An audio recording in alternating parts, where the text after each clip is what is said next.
Hello, lovies. Welcome. Lovely to have you all here with us.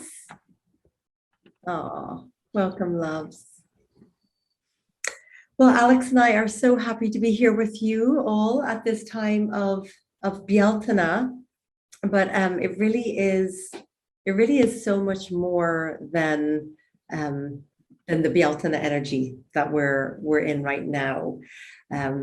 And I think it's really important, that we kind of chat about this because first of all, we're landing into eclipse season right now, right? So we're in this series of 3 eclipses. So we just had the first one last Saturday on the new moon. We're going to have the second one on the 16th, the full moon, and then we're going to have a 3rd eclipse. Now, we also have a lot of other energies, like we have these solar flares that have been happening.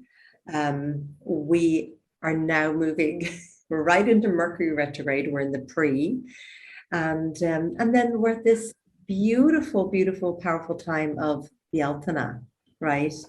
The Bealtaine and this is where Alex and I just really get really excited because the earth is just like, she's just warming up after this like inward time of hibernation, the letting go of the fall and the inward and the dreaming and the reflection and like just real introvert time of the winter. And then we came to Imbolc and we just start to kind of look out. And then we had our beloved spring equinox. And now we're at this halfway point in between the spring equinox and the summer solstice. So this is where they say this is the most sovereign time of the land. And we can see that when we look around and everything is blossoming, blooming. Like I am foraging, just even in my own garden alone, a couple of times a day with it. Like, and I'm making, actually, I've got some right here. It's nettle, dandelion, cleaver, and then I've just got like my own herbs, like the fennel, the mint, and everything. And I just making these incredible teas. And then if we look to the land, like all the flowers are, the sexual organs right on the plants. So it's just this time of fertility and abundance and aliveness. So Alex and I, like, we've got to share this energy. We've got to talk about this energy. We've got to talk about how you can really harness this energy, how you can embody it, how you can flow with it. So during our time together here now, we're going to talk about, what this time of Bealtaine represents. Alex, as we all know and love, is just, he's the embodiment and the expression of the land itself. And then we're going to talk about some practices about how you can really utilize this energy and ride the energy of this beautiful energy that's here and now. So, Alex, would you like to share a little bit more? Yes, to me, this is a very special time of the year. Having had the luck to travel to Ireland, half of my family is from Switzerland, knowing Northern Europe, and having lived in the northeastern United States, they roughly share the same basic climate. And certainly they're more or less aligned to the same position on the planet. So this time of the year has particular significance in all northern latitudes. But I grew up in Peru, which is, of course, in the southern hemisphere. So they're actually reversed in terms of the seasonality and the movement of the sun. So right now in Peru, there's no Bealtaine. They're going to have to wait 6 months for that to happen. And the reason I'm mentioning that is because if sometimes folks get a little bit confused, just to clarify what this means energetically. In the northern hemisphere, Beltane happens to happen roughly at the midpoint between the winter solstice and the summer. I'm sorry, between the help me here, Amanda. I always get this one wrong. Between the spring equinox and the summer solstice. Yeah, that's right. Right. So it's kind of like a midpoint. So it has a lot of significance. But I live in LA right now. You can see out there. This is a California sky. That particular type of energy that we would call Beltane in Europe, in Northern Europe, happened here a month ago. So if you want to kind of abstract the whole thing a little bit, for those of you who don't live in northern latitudes, to me, Bealtaine is significant because of what's happening to the chi of the land, to the energy of the land and the vegetation of the animals. So it's the time of when the dormancy of winter, and of course, there's no real winter, the kind of winter you have in northern latitudes in California, but there is a winter period. Then the rains come kind of towards the middle of that, And usually there's a kind of a bloom, a magic bloom. We call it, sometimes there's a mega bloom. There's so many blossoms that the whole desert looks like Ireland. I've been in places here in the desert in California, you could swear you're in Ireland. It only lasts for about 3 weeks, but it happens at a much earlier time. It happens in March. So the question for me is that if we're trying to do this in a global way, how do we capture the knowledge of Beltane, Beltane, the way it's been handed to us, to Amanda's ancestors in the northern latitudes, and use it to our purposes? So that was kind of the whole idea of why we're doing this work. So, so backing up a little bit, you probably noting I have a cold. That's why I'm wearing a mask. I don't have COVID, hopefully. So to me, the issue here is how do we capture the energy of this particular time? And not only for our use right now, so we can empower ourselves and use that as potentially as a lesson, but also to get some real results, but also possibly how do we capture it for use later on? Okay, so that's kind of where I would like to make a little bit of a contribution. Now, Amanda, why don't you give us I would love to hear more about how how your culture looks at Beltane, particularly in terms of the celebrations, because I think there's a lot of lessons to be held there about the social aspect of it. Yes, absolutely. I would love to share. And, I think the moment that, we look to the earth, we look to Mother Earth, we look to, as we say in Ireland, Eru, there's just so much wisdom there for us and so much guidance, right? So this time of Bealtaine, like, I think the moment we go, okay, I'm going to connect with the land, I'm going to connect with this sacred festival, because, I follow the Celtic wheel. So we've got our 2 equinoxes and we've got our 2 solstices, summer and winter and spring and autumn, right? And then we've got these 4 festivals. Now, this festival of Bealtaine, right? Bealtaine, which means like the fire, right? Bright fire, but is directly across from Samhain. Now, Samhain is that one that happens at Halloween time where the veils are thin. And, that's why people still, thousands of years later, are dressed up as ghosts and witches, right? Because it is so connected. We're so connected to the spirit world, the white witches, and the priestesses and the spirits, right? So we're exactly in that opposite point in the wheel right now at this time of Bealtaine. And the veils are very, very thin at this time. So that connection to the other worlds, right? Now, if we look back to what our ancestors they look to the land, they learn from this. But actually, what would have happened at this time, just like a Bealtaine, basically our ancestors said, I'm tired of just following what society says. And they knew that they needed an outlet. So this time of year, we look to nature. And what is nature doing? It's like, whoa, look at these plants. Look at the sexual organs that are on the plants. So literally, what would happen at this festival over the space of anywhere from April 30th to this period now, literally people would be making love outdoors, everywhere in nature, and anything went. So there was a lot of babies conceived at this time of year. A lot of hand fasting would happen, marriages, and then there was a lot of really powerful ceremonies that would happen, and they were, because this time is all about the fire, right? And there was such celebration because if they made it to spring equinox, having this winter with lack of food, and it's like the birds, the berries, where was all that? Everybody went inwards. And we're lucky enough to have fridges and things that are in cans and freezers and everything, but back then it was like there was probably next to no food by the time spring equinox came around. So there was a celebration for the bounty and the abundance. And then there was just like breaking out and this truest expression, just like the land is full and alive and vibrant and colorful.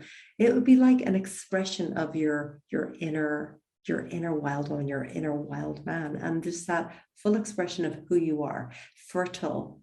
And so there was a lot of different kind of fire ceremonies. So there would be bonfires, and, we know the power of the fire, right? It can transmute the energy, it can burn up the energy.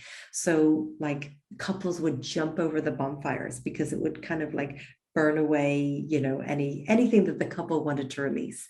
They would take livestock. A lot of the time it was 2 bonfires, and they would take the livestock through the center, and they believed that by this, the smoke was sacred, the fire was sacred, that it would bring fertility to the livestock. So these were major festivals of, you know, honoring the fire, but honoring the fire within.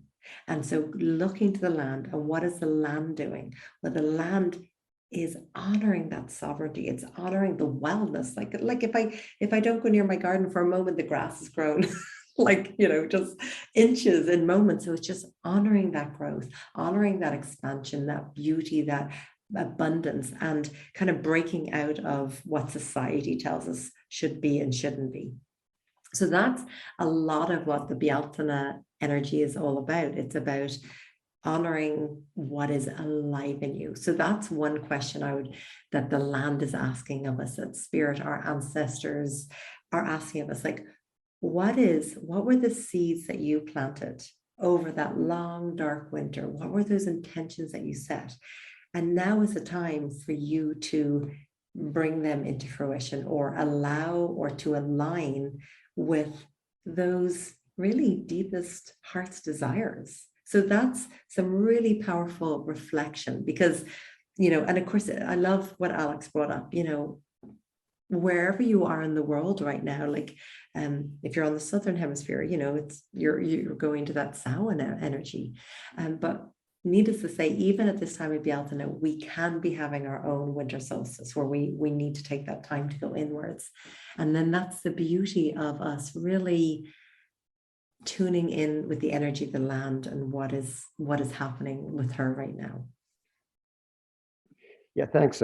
Thanks for mentioning that, Amanda, because from my mind, the beauty of these lessons is that you can capture them for use, right? They can become useful. The lessons, the practices, the rituals, even the methods, because there's a method behind all of this, right? The whole idea that in Northern Europe, there's a social celebration that's combined with the animals, with the plants, right? It's something that we can capture, even though we may still rely on our fridge for our daily food. We're not going to go into the wild and gather berries. We're not going to go into a farm and harvest crops.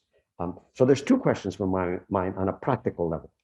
If we know about these traditions, and we know that the ancients developed these traditions with a very, very wise attitude towards survival, right? How do we capture that energy for use right now? That's the most important one. And that is actually the easiest one, because it's obvious, it's out there. You know, you can capture that energy by going out into the open. Amanda has mentioned, you know, collecting herbs, collecting berries, collecting the fruit of the particular time. That's one way. The other one is allowing the energy that's present in the land and in space at this time to enter your physical body and to nourish it. So, for example, certain meditational practices are very useful. And I'm going to walk you through one or two of those, just very brief ones. And then the third one is, how do you capture that energy and store it for later use? Because you see, part of the wisdom of this tradition is that, yeah, there was time to celebrate, have a big party, you know, and enjoy the fruit of the land. But in the back of everybody's mind, of every farmer, of every head of household, of every parent, is that, okay, how am I going to make this bounty last all the way through winter until the next Beltane, right? Because I'm going to have enough seed so that I can plant the next crops. I'm going to have enough cattle so they can reproduce and have the next generation of fertility and of abundance. Otherwise, just partying doesn't make any sense. So the question is about how to manage these energies. Okay, so let me just walk you through just a very basic meditation. If you have an open space that you can face, like if you have a window, or if you have a garden, if you are in the garden, I want you to make yourself very conscious of that relationship. Like I have a beautiful sky behind me. You know, the San Gabriel Mountains are over there. You know, the Mount San Jacinto, San Gorgonio, the great, you know, mountain spirits of the area of Los Angeles are over there in my east. So I've got west, I've got east, right? So I'm aware of the space. And as I do that, I start to tune into the qualities of the light. You can see it's very beautiful light right now.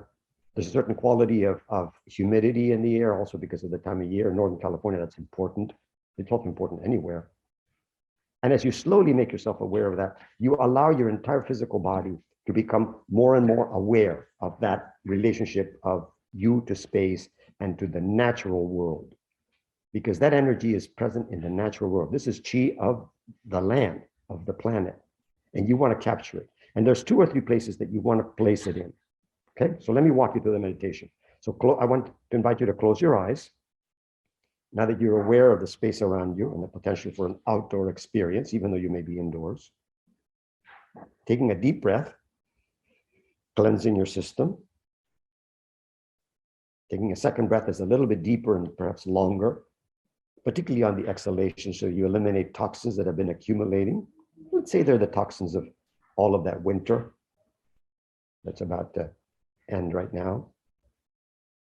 And a third breath, even deeper this time, allowing your chest to open up wide and exhaling one last time to get rid of whatever toxins, whatever negativity, whatever residue is of that experience of darkness, of cold, of lack, perhaps, that was present in nature during the winter months, but it's also potentially present in your personal experience at the psychic level. So having let go of that, you turn your attention now to that beautiful, magnificent natural world. It's doing its thing. You know, it doesn't need to be told. It doesn't need rules. It doesn't need scripts. It just does what it does.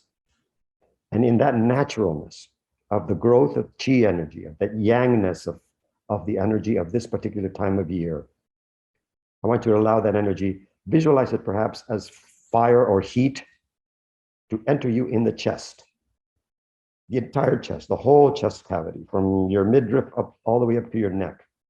Let that heat rise in you as you take a big, deep breath inwards on the count of 3. 1, 2, 3. Hold your breath for a few seconds as you lock that energy into your chest.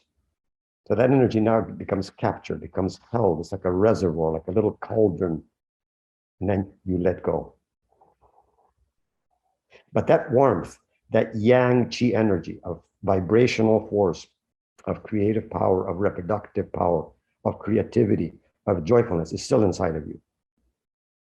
So just feel that, allow that to percolate. Take another deep breath without holding this time. As you feel that heat, almost like a little fire inside you, start to slowly descend from the chest down into your lower abdomen.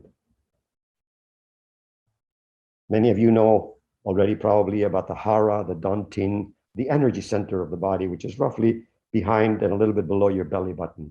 So allow that energy, like a little fire now, like a glowing coal, like beautiful embers, to descend and settle in that part of your body.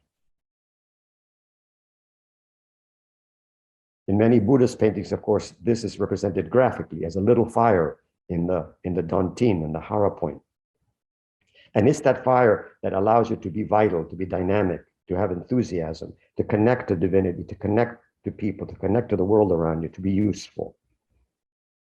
And you do that energy from the world outside, from the energies of this time, of this moment, deep into your chest and settling down into your hara, into your dantian, into your energy center. So allow it to burn there.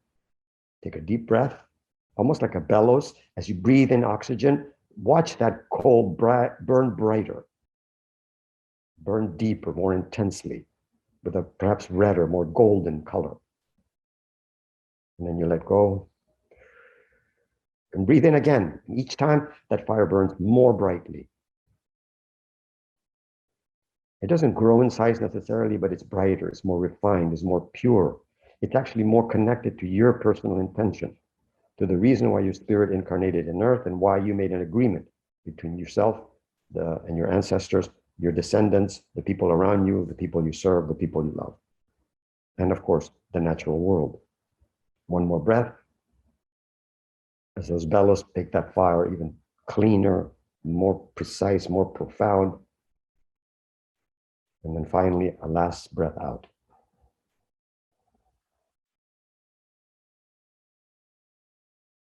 Now, you can be sure that that fire will continue to burn within you because you have placed the intention there. It's like a golden jewel, like a magnificent crystal that will always be able to feed you and to provide necessary energy in moments of need. So that is one technique that you can practice at this time of year. Thank you. That was beautiful, Alex. Thank you. I love that. And I think it's so important to have our own ceremonies, you know, and I know there's still some parts you know, that of people that are in the Northern Hemisphere that might have snow wherever you are, you know. So it is about knowing the time that we're in, but also feeling the energy of the earth beneath, you know, what the eye can see, you know. So you might see snow, but the earth is still really, really alive beneath that snow. Or so, and another couple of practices that, because I think it's beautiful to have tools, and I love that, Alex.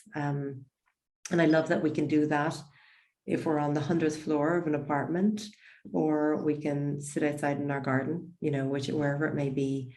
So speaking of sitting out in nature, so another way to really tap into the energy at this time, that I would suggest is just go and lay it in the land. You know, if you can, you know, depending what the weather is like where you're at, but definitely shoes and socks off. And just let yourself like lay back into the land. Lay back in so deeply that you can't even tell where your body ends and the land begins. It's almost like the land is opened up and just you've gone into the belly of the land, the heart of the land. And just allow yourself to smell perhaps the dandelions that are growing, the primroses, whatever is growing and abundant where you are, or just smell the grass. And just that all your senses, like you feel into the earth like you've never felt into it before. Like, how does it feel for you to lay into this earth, to lay with the earth? But even more than that, like, how is the earth feeling with you laying with it? And just allowing yourself to melt in and allowing your life force and the life force of the earth to become one. And feel your heartbeat and the heartbeat of the earth. To feel that pulsation that comes from the earth. And just let yourself be, just let go of it all. The doing, the things you think you've got to do, and anything that you've put on yourself. Just let yourself be. And I'm going to invite you to do that for as long as feels good and for as often as feels good over this period. And just feel your own energy transformed by this practice. Doesn't cost anything, just going out in nature and giving yourself that gift of time and presence with the land, with yourself, with your spirit, with the abundance and the fertility that is all around. And just let yourself on an energetic and cellular level absorb this potent, sovereign, abundant energy. Oh. That's beautiful, Ananda. Thank you. And you know, and while you're out there enjoying the magnificence of nature, let me make a little suggestion, because I mentioned earlier that it's relatively easy to gather energy when it's abundant outside. But, you know, the months are going to go by and life is going to be what it is, right? There'll be little problems, complications, worries, maybe even grief. But it's important to have access to this energy regardless of the time of year. And there's a couple of ways in which you can do that. One is to continue to stoke the fire that I mentioned in your belly, right? You just stoke it just by breathing it. Going outside, of course, helps, but you don't have to go outside. You can do it indoors as well. I think it works better outdoors, like Amanda mentioned, but you know, sometimes that's not possible. Another one is to repeat Amanda's recommendation at any time of the year, because you're going to notice, of course, that each time of the year is going to have a different quality, and you're going to be able to draw from those lessons as well. So right now, of course, it's the time of Beltane. That's what we want to enjoy. But you know, come September, you may want to learn the wisdom of your mortality, of the transformation into a different phase of life, you know, of the quieting of things, the wisdom, that point in the nature cycle, right? So you can continue to do that. But there's one other little trick that my teachers taught me a long time ago, which is to actually grab a little piece of that. And there's a couple of ways of doing it. One is to use water, because you realize that as the months have gone from winter into the spring and summer, there's more runoff. So the creeks are fuller, the rivers are fuller. In some areas, of course, the glaciers, the snow is melting. So there's more abundant water. And it's part of the spring's part of the reason why there's so much greenery everywhere, right? So you can capture that water, collect it in a bottle, preserve it, right? And you can put it in your altar. We'll talk about that in just a second. You can also capture rainwater. To my mind, rainwater at this time of the year, particularly if it's maybe a little bit earlier when the energy is still doing it, some of the juiciest, most magnificent, the feeling of that rain, that early spring rain on your body is just magnificent, right? So you can capture some of that. But even if you're in a place where there's still snow on the ground, that snow, even though it's snow, just like the sap in the tree, it may not look like there's much happening to the tree, but the sap's already flowing. So that's another way to capture that. Of course, a good maple syrup harvest, right? That's when they harvest it, right? When the sap starts to flow, that's when the harvest begins. You can collect it that way too and eat it, judiciously as well. But there's also another one, which is to use rocks, to use crystals or rocks or minerals that you can find outside in nature. And that has kind of two variations.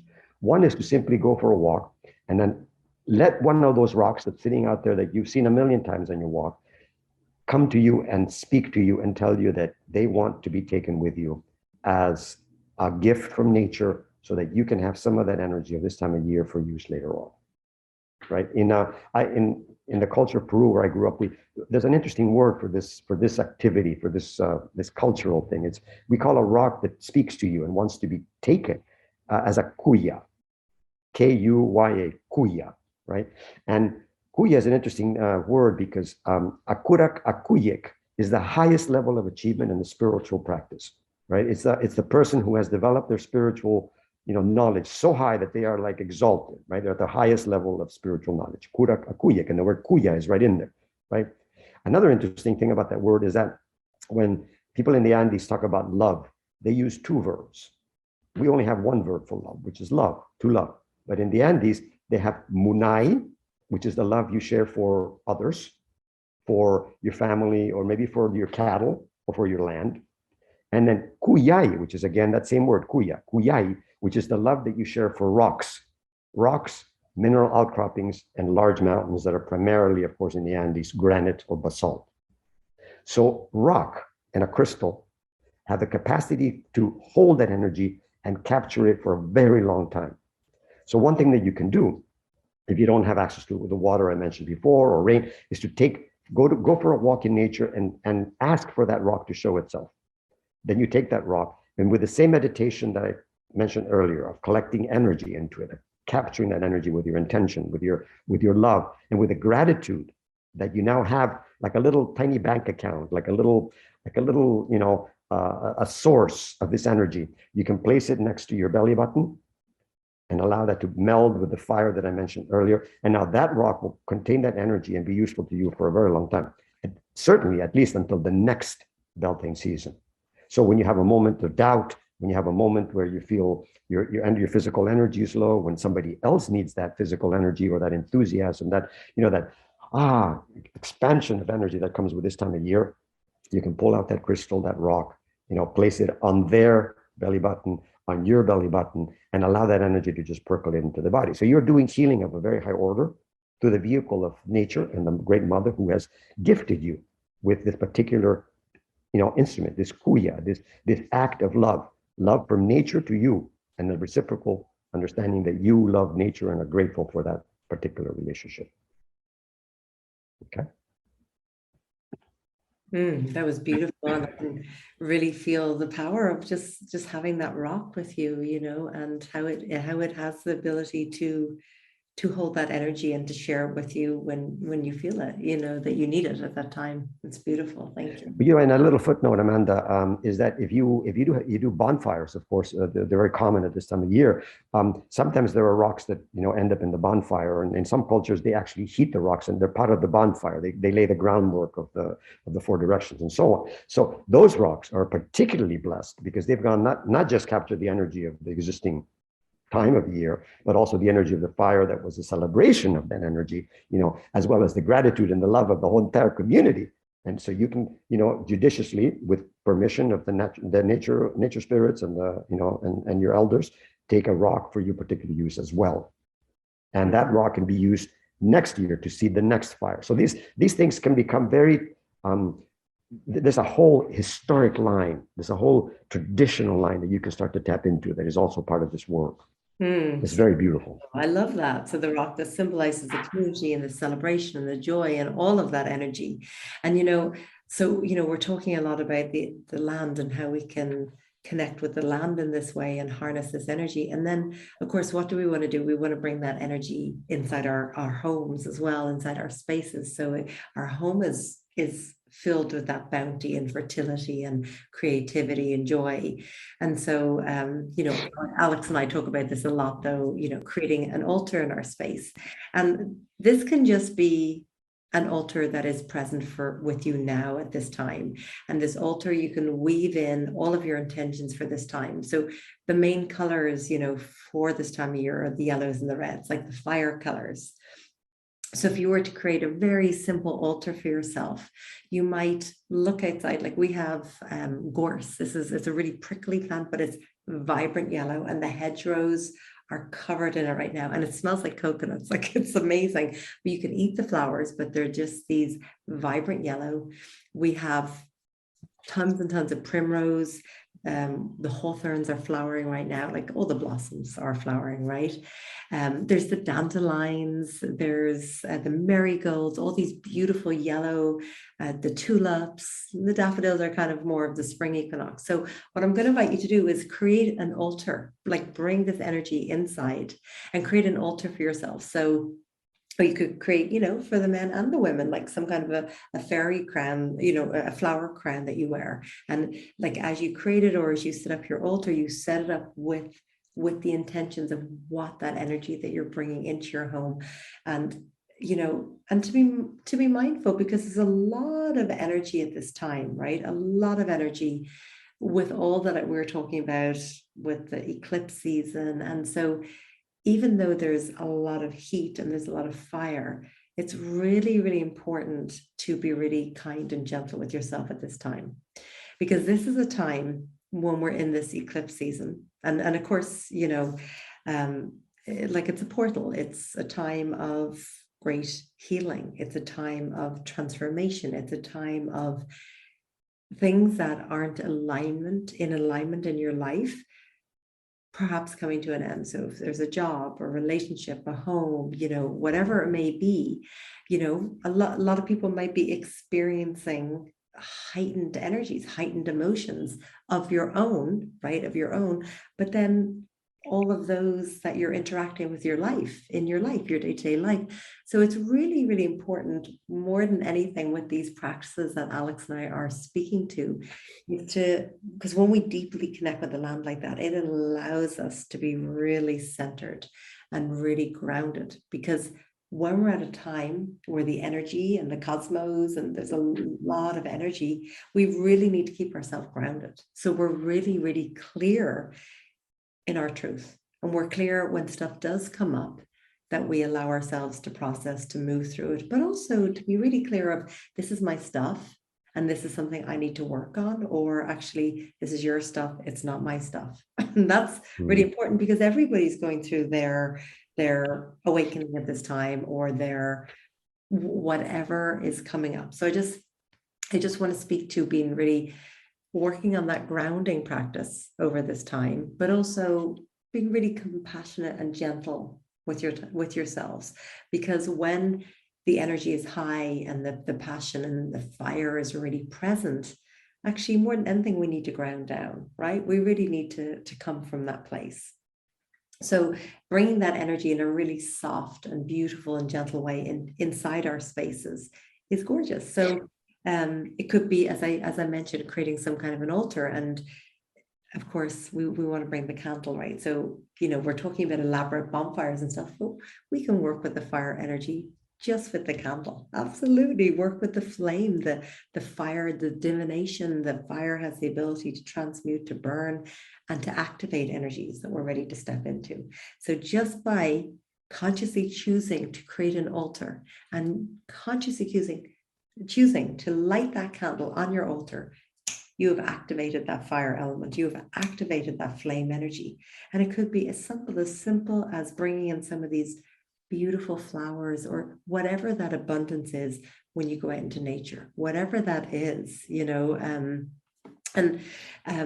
just allowing the power of that, of your altar, which represents the universe in your space. And by just gently moving things around or adding the second flame, and perhaps you can visualize something going through those two flames that you are ready to release, that you are ready to allow the smoke and the flames to burn up, that you are ready for that transformation. So creating some kind of an altar in your home, or that altar, of course, can be outside, but we're talking about how we can bring that energy in. And then I just think the most simple way is opening up your doors and windows, opening up the curtains, letting the natural sun into the space, letting whether, whatever the wind is or the weather is, whether it's windy or perhaps there's rain, like letting the elements and the energy in that way is really powerful too. Yeah, I'm so glad you brought up the need to be gentle about this. Because I remember many years ago, I was going through a particularly difficult period in my life. And I had just arrived in New York City from living, overseas. It was very confusing. I was completely disoriented. I was quite young and inexperienced. And I remember feeling very depressed.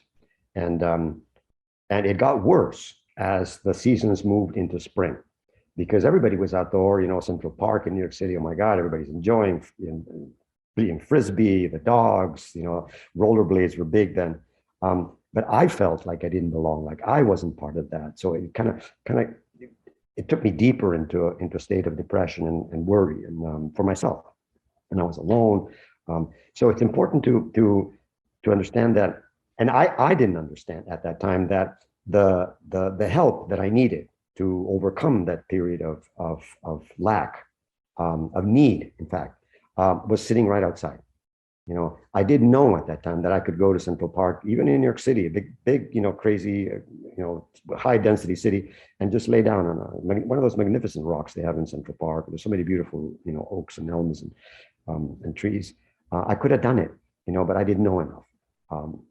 So it took me a much longer time to recover from that period of malaise than it would have otherwise if I had known some of these techniques. So that's why Amanda and I like to share these things, because these are the little tools that you can use to help you navigate the vicissitudes of life. Also, another thing that's I think important to say is that every season of the year, as magnificent as they are, each one has its own shadow. Each one has its own kind of underbelly. For example, in the spring season here in California and Los Angeles area is redolent with allergies. The very profusion and abundance of flowers and brings out, of course, pollen, and everybody's sick. So you have to kind of remember that this isn't all hot. This isn't Disney World. There's a certain responsibility that you have to exert in relationship to you in relation to the natural world as well, and bring from it the aspects that are useful, that will help you and your community, and then find ways to manage and work with the others as well, right? And of course, this depends on location, it depends on time. And I want to bring one other thing too, because I'm very keen on astrology, and what we're talking about, these festivals of the earth, are not strictly speaking astrological, even though the sun, as a primary, element in the sky is involved. It doesn't involve necessarily the other constellations, the other stars, or the planets, which are doing their own thing and their own cycles.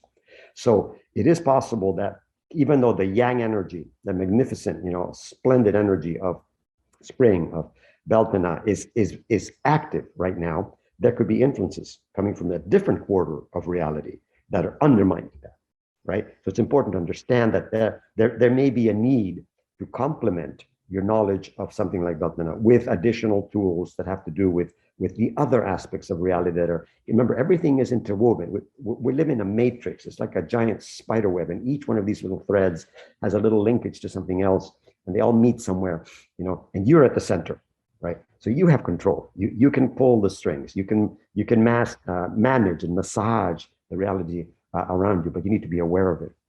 And the reason I think it's so important to focus on things like Beltane is because they are the key, the big landmark events in your life and in the life of the planet. In any person's lifetime, they're only going to happen so many times. If you live to be 70, you're only going to see 70 Beltanes or 7, solstices, winter solstices or summer solstices. So it's critical to understand how they work and how you can use them in terms of your own benefit and the benefit of your community at large.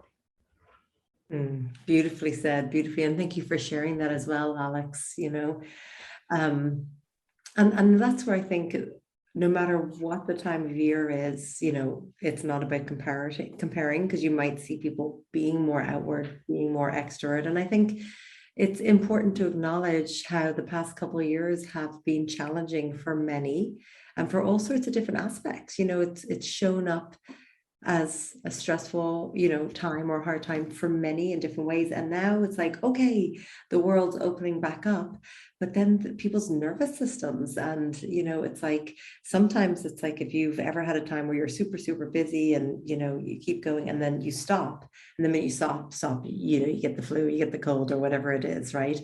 And so I think collectively there's been, this, of course, underlying stress for so many. And now it's like, so people are getting to breathe. So I think it's like important to acknowledge, wow, well, this might have a chance to come up now. So I think no matter what the season, whether we're in summer solstice or winter solstice or Bealtaine, like, we have to take that time to go inwards. That's why there still is night and day, even in Bealtaine. The days might be longer, but there still is the new moon that we had on Saturday, and we're heading towards the full moon, because there still is so important that we take that time to go in, and then we let ourselves expand, and then we take that time to retract. And like, that's a very beautiful and natural way. Even the flowers, a lot of them close up at night and then they come back out in the day. So that's just an important reminder, because we're going to we hear a lot about the passion and moving out in the world and doing stuff, but we want to always maintain that balance of giving ourselves that compassion and being our own compassionate witnesses. So important. Right. And remembering that, that everything works in cycles. Like, we're going to have a gathering in Ireland to do land healing and geomancy in July. And of course, the energies in July are going to be very different from now, but we're building up to that. Already the seeds for that time of year are happening now. Just like the sap is always in the tree, it just moves at different rates. Or the bird is going to reproduce, but it reproduces at a certain time of year. We're getting ready for that as well. So I hope for those of you who are going to join us, we'll be able to capture that full energy of the midsummer cycle, right? Which is very different from what we're gathering now. It's more about moving in transition into the next phase, which is of course the fall as well. So in my mind, I've always felt the need to be aware that everything is transitioning, everything is kind of cycling and moving and is in action.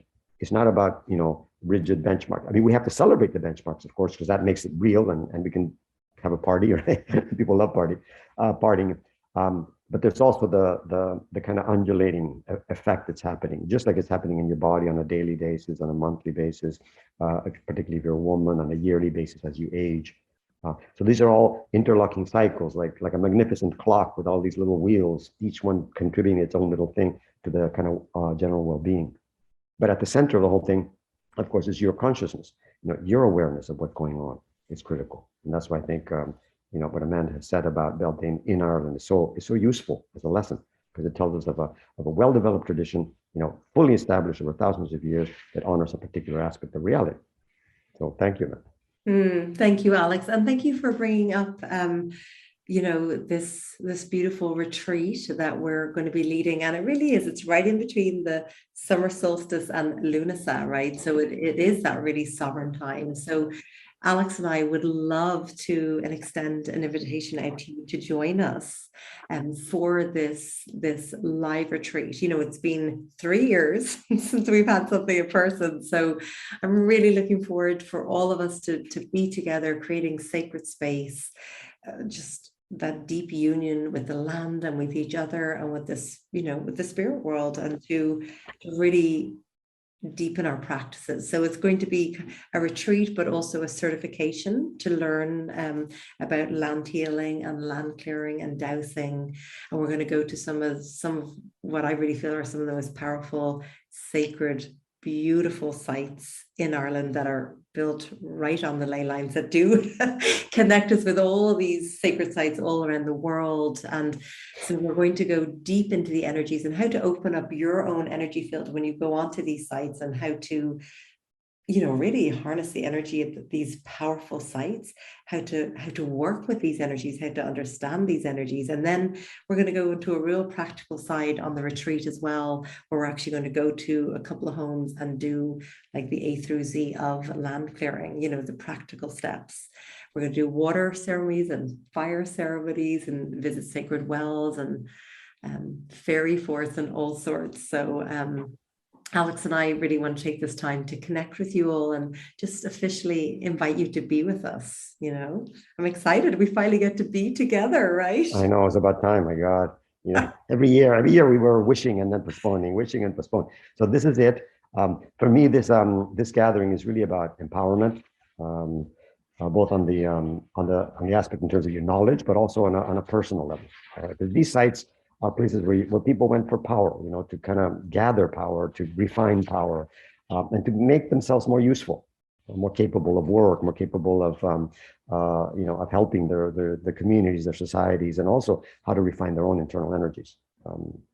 As Amanda mentioned before, you know, life in traditional societies was not easy. You know, you didn't have fridges and, you know, supply lines and China to give you every gizmo and gadget you wanted. You had to come up with it yourself. So this is partly why we do it in Ireland, because it still has that energy still there. You can still kind of feel that. You can collect that again, like we mentioned. I love the idea of collecting, of, you know, bringing in, holding, and carrying it with you so you can share it. It's part of my tradition. So I hope to share that with you guys as well. That's beautiful. Thank you. And thank you, Alex. I know that you are not feeling 100%, but yet you choose to be here with us. So that is so wonderful and generous of you. Thank you so much. Oh, it's my pleasure. Sorry for the mask. I'm just trying to keep everybody from catching my cold. Oh, I get it. That's beautiful. Very respectful, you know. And I just want to thank all of our beloveds that are here with us. And, you know, I'd love for everyone just take a moment, just because we're here in this beautiful sacred container together. And I'd love for you to take a moment in the chat box here. Would you just type in your intentions for yourself at this time of all these powerful energies that, you know, we've been talking about? I'd love to hear. And then we have a question from Cindy. Hi, Cindy, love, welcome. What are the dates of your retreat? Oh, I love you guys. Oh, we love you too. So it is July 10th through the 17th. And I'll just get the link for it here and I'll share it.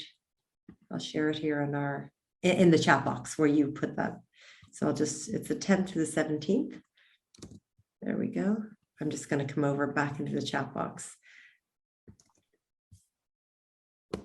Yeah, these retreats are great celebrations. The gangs that show up are remarkable. I've had such a good time working with Amanda and these folks. Okay, did the link go into the chat box? Do you see it? The link? Yep, I see it. Yep. Brilliant. Okay. And so would you type into the chat box and Alex and I will read them out? We'd just love to hear about your intentions over this time of the eclipse season and Bealtaine. We'd love to hear if you'd like to type into the box, and it can just be 1 or 2 words, but it's just so powerful when we collectively hold this energy together. Anybody care to share intentions? Okay, I love that. Penny says a greater expansion of service. Oh, I got chills on that. That's beautiful. Thank you, Penny. And Judith says, thank you, Amanda and Alex. A wonderful, gentle reminder to take advantage of these powerful energies and how we all need them now. Oh, thank you, Judith, love. And Cindy, I love that, to spread love. So beautiful. Thank you so much. That's beautiful. And Alex, to be of service to you all. And you absolutely are. Thank you, Alex. And Salamana, to make positive changes in my life. Beautiful. Honoring that, honoring. And Christina, light up my inner fire so I trust and faith to move forward in my path. Beautiful. You will. Gemeke. And Karen, hi Karen, love. I love the intentions for the fire within and keeping that burning. Also the grounding techniques to connect with the earth, hopefully daily. Oh, beautiful, beautiful. Thank you. And Alex, I'm reading just to save your voice there. So it's Thank you. Christy. You're welcome. Finding my alignment with my work. Love, love, love. Beautiful. Well, this is the time now. And it's that awareness to be like, yep, I'm going to align with that. And hi, Diane Love. Oh, thank you both. Rebirthing myself personally and professionally. Beautiful. Honoring that. Thank you for sharing. Katya, hi, love. Self-growth and moving more outwards into the world. Oh, yes. Riding the wave. I love that. Bryn, oh, hi, love. Lovely to see you. Breathe it all in. Cleanse and be gentle on myself. Cleanse and be gentle on myself while making lifelong changes. Honoring Wonderful. you. Yes, You're amazing. yes. Amazing. Thank you so much for this beautiful webinar. Thank you, Katya, for being here. And Shireen, I love open to receive the message of the land and the universe. Oh, I felt that one right in my heart there. And Salamana, thank you, dears Amanda and Alex, for this interesting and energizing session. Oh, thank you, lovies. Thank you all so much for being here. Alex, I'm happy to close. I just thought I would extend. Is there anything that you would like to share before we close the sacred space? Just a heartfelt thank you to all of you for showing up, for having the courage to be here. It's not that common these days to find folks who are willing to put themselves into these situations in order to be of service to themselves, to improve their lives and to improve those around them. So we love Amanda and I, we're in this because that's what we're trying to help you achieve. That's what we're trying to achieve in our own lives. So thank you so much for being here. Thank you, Alex. And we'll just take a moment. So I'm just going to invite everyone again, just bringing the soles of your feet down to, I can feel the sole. I've got no socks, no shoes. I can feel the rug beneath me. And it feels really good to just feel the fibers of the rug touching the soles of my feet. So I'm going to invite you to, whether you feel your socks or your slippers, or maybe it's a cold floor. So just noticing the texture, the temperature. So just really being fully in your body. So important. Feeling that connection always to both below and above.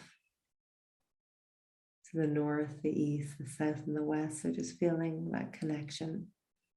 And with, most importantly, your inner compass.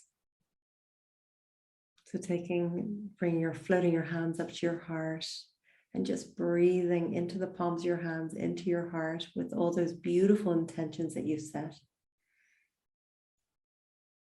And then as though you're exhaling your intentions out into the world, out into the universe with your exhale.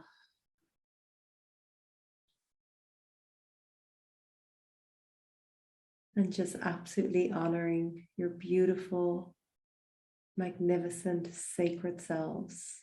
And then just bowing your head to your heart as an honoring for yourself, as an honoring for each other, for the land, for spirit, and that connection, that deep connection with all. Thank you. Grav Mila Mahagath, Gameke. Thank you.